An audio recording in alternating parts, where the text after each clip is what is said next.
So today we're going to be talking about a topic that's very dear to my own heart, being practical. Yeah, practicality, I think, means being easy to implement, right?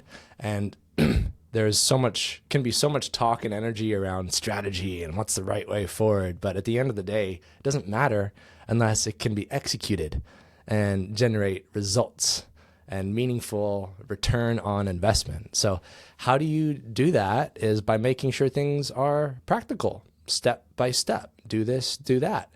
And it's, for example, just walking through an airport, there's very clear arrows to say where to go and what to do. And this is important because, especially for leaders that are in an organization where there's other people, especially middle or big size companies, having really clear, easy to follow directions, messaging, what to do is key to actually getting those results. In fact, I think the bigger the organization, the more simple, practical messaging is crucial in order to achieve return on investment, achieve results. And that, I think, loops back to vision as well, because having a clear vision enables the execution of that vision to be practical and get lots of people on board.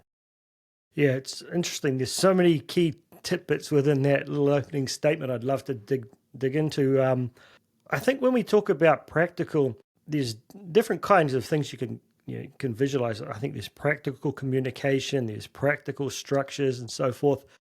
And I think they're both really important. And if you look at it from the opposite perspective, when I go into an organization as a consultant or as a trainer or as a coach, one of the first root causes I'll identify for underperformance is a lack of practical leadership, which could mean that your CEO or your business unit head is a very intelligent person, and a lot of times they might lack the EQ to articulate their vision in a really clear and concise way. So what they believe is common sense and not rocket science is actually rocket science to their team. So we've mentioned this one about before, is adjusting the way you communicate to your target audience and simplifying the message, both verbally and visibly. And I think you talked about large organizations, the most effective large organizations, you'll see those messages posted on the wall in meeting rooms and across the company that are very simple and concise and practical so the team can absorb them. Yeah, and with all the pressures today to be faster, more profitable, lower cost, demonstrating return on investment to stakeholders or investors, the distance between idea to result is getting shorter and shorter and shorter. And so that's why practicality is a really key skill for future fit leaders to continuously evolve that ability to be practical.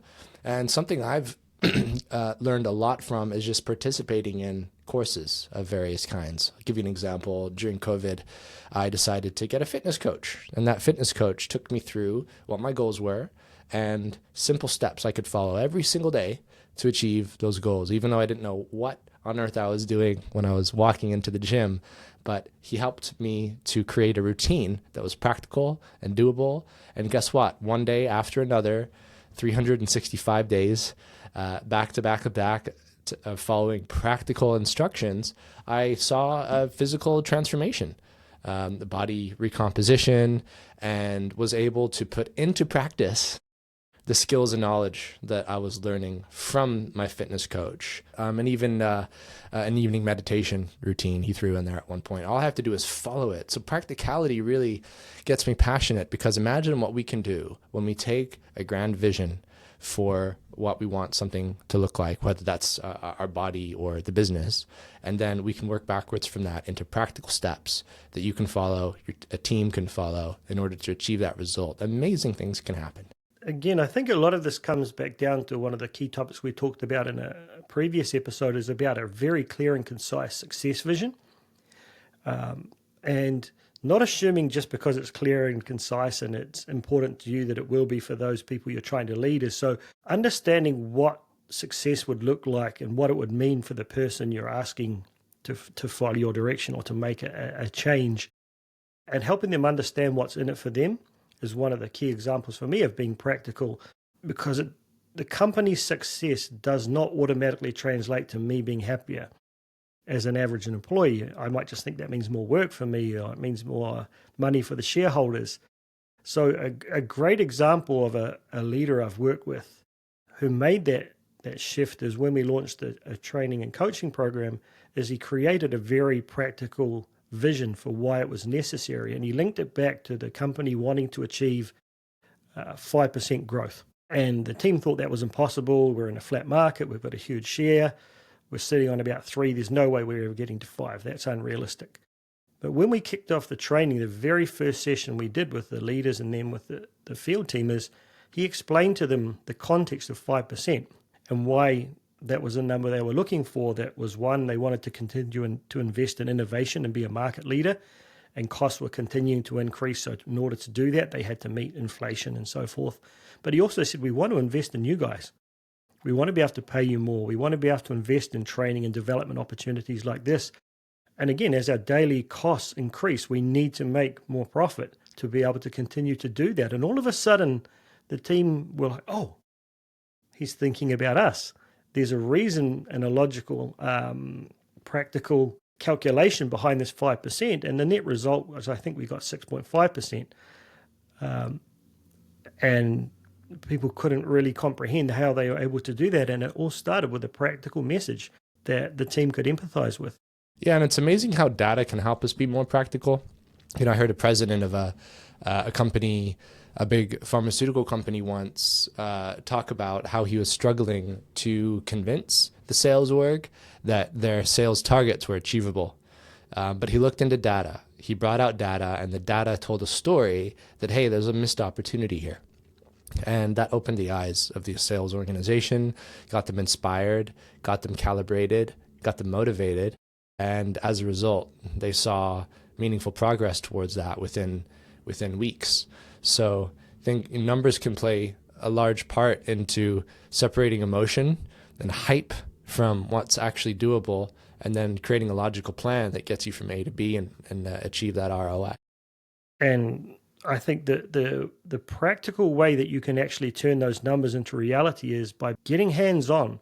So one of the key things I'll always look to implement with a sales organization who's looking to grow is having each of the sales team identify one of the most important growth opportunities within their pipeline, and their manager, their head of sales, and myself will coach them through actually closing that opportunity in a structured, practical way. The leaders will be there hands-on, providing them with practical, real-world examples and apply on how to apply concepts that they talked about conceptually. And that way your team can actually see how these things are applied in the real world. They have a controlled success that then they can replicate. So getting hands-on and helping your team achieve an objective or overcoming a challenge is another really fundamental skill to being a practical leader.